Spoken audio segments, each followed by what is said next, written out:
سقطت قناة اليمن اليوم في 2 ديسمبر 2017 مو لأنه نفذت الذخيرة، كان عندنا ذخيرة، لكن لأنه تم خلوها سكروا عليها بالغرفة بالكونتيرة وهربوا اللي كان معاهم المفتاح قائد الحماية.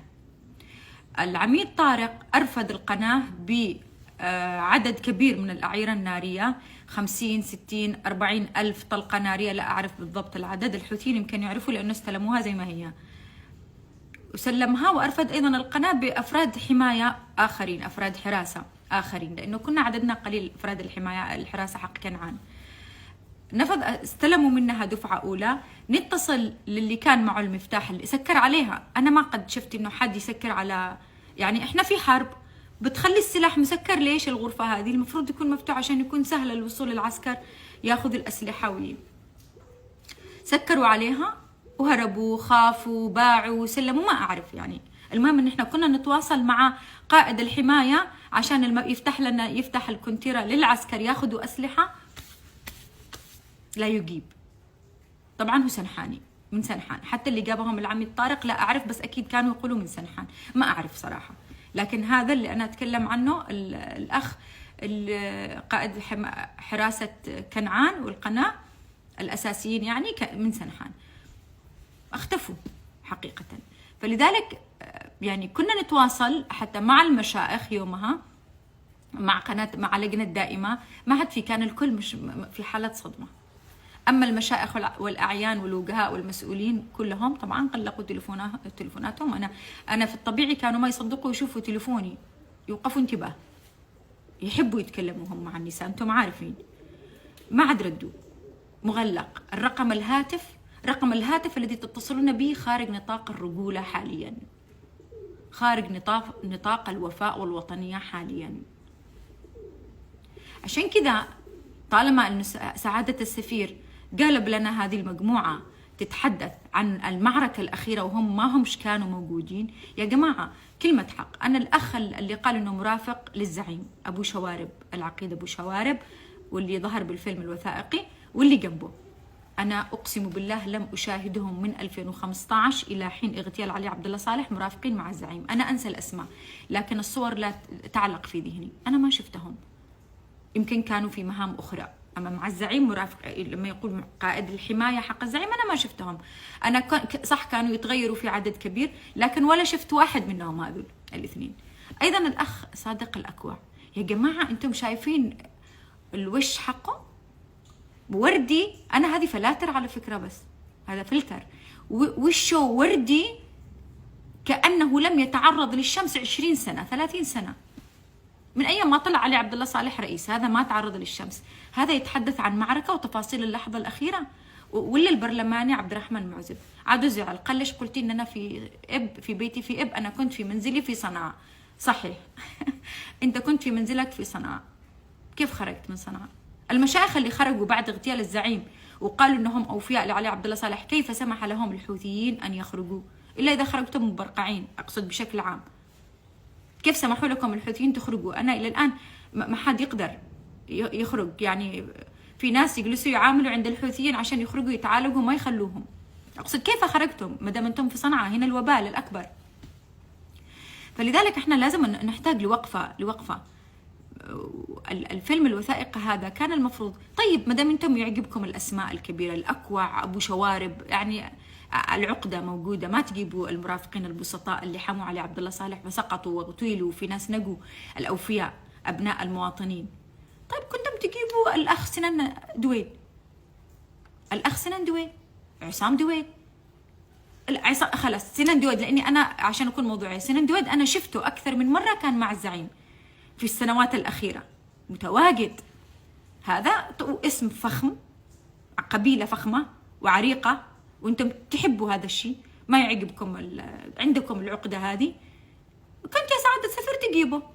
هذا شاهد على العصر، هذا شاهد على المعركة الأخيرة. صحيح ما هو لازم تحترموا عقلياتنا وتحترموا تضحياتنا وتحترموا وفائنا، كان لازم. وشوفوا دائما الخيانة سنحانية، تبدأ سنحانية، مش بس انه طبعا باللجنه الدائمه اكيد حصل كذا، هربوا اصحاب سنحان اللي مسؤولين على المفاتيح والخزينه ولا الذخيره. حتى شوفوا علي عبد الله صالح لما حب يستنقذ ويستغيث ويروح لحسن عفاش، يعني قبائل القحشي ولا سنحان، كنتم يعني انتم مش متعودين تكونوا رجال او اوفياء او شهامه او مروءه او تردوا الجميل. هل تعرفوا انه علي عبد الله صالح سقط نظامه بسبب قبيله سنحان، بسبب محاباته وتقريبه ومحبته لقبيلته؟ ما وفيتم معاه. كل هذا صنعكم من لا شيء وانتم ولا شيء. انتم اوباش، صنعكم دخلكم في كل مكان، ولا واحد منكم طلع راجل وتنقذوا الراجل وهو يجري هو اولاده وعارف الزوكا. الله على مشهد عار اسود وعيب اسود في حقكم، مش في حق اسره الصالح ولا الصالح بطل، لكن في حقكم انتم.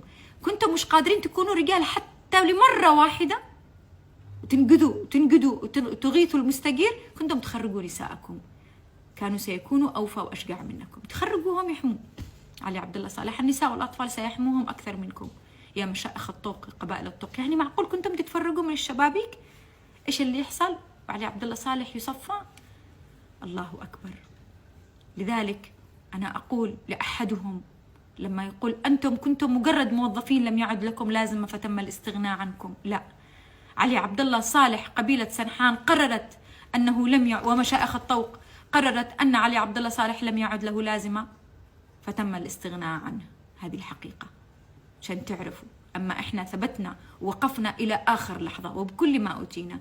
أنا واحدة من الناس إلى اليوم عندي تهتك بالأحبال الصوتية جراء الصدمة والصمود في قناة اليمن اليوم، ممنوع أحاضر لساعات طويلة بسبب تهتك الأحبال الصوتية.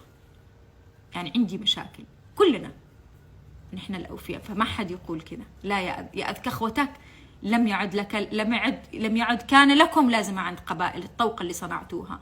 للأسف الشديد هذه دينونة القبائل، دائما دينونة المشائخ والأعيان. لذلك احنا دائما نحارب القبيلة، والخيانة والغدر تأتي منهم مش من الناس الواعيين والمثقفين ولا البسطاء أولاد الناس. اليوم وين أنا أشوف كنت مرافق واحد من اللي كانوا مع علي عبد الله صالح، أنا أعرفهم، ما أعرف أسمائهم بس أعرفهم واحد فينهم. شيء مؤلم والله العظيم. يعني اتصل لي مرة واحد وأنا في المغرب، واحد من المرافقين حق أفراد الحماية، قال لي يا دكتورة ممكن تكلمي السفير أحمد علي ولا العميد يحيى، أنا يعني والله مسجون في البيت، لا قادر أطلع ولا قادر أخرج. كان كأنه من دمار ولا من خولان، والله ما أنا عارف، مش من سنحان عموما.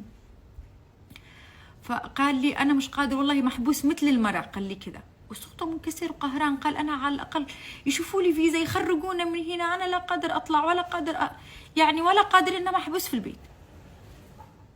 تخيلوا اتصل لي أنا، طبعا إيش حيتصل لهم؟ حيردوا عليه خلاص أنتم مجرد موظفين لم يعد لكم لازمة فتم الاستغناء عنكم، ما حيردوا عليهم. لذلك أنا أقول يعني كثرة الخيانة والغدر اللي تعرضتوا لها كأسرة الصالح، اللي تعرض لها أبوكم وأنتم كأسرة، يعني تجبركم أن تنظروا بعين المساواة وعين الإنسانية والفهم والتحليل. قربتوا لي كل الأفاعي والعقارب اللي خانت وخذلت علي عبد الله صالح، قربتوهم كلهم.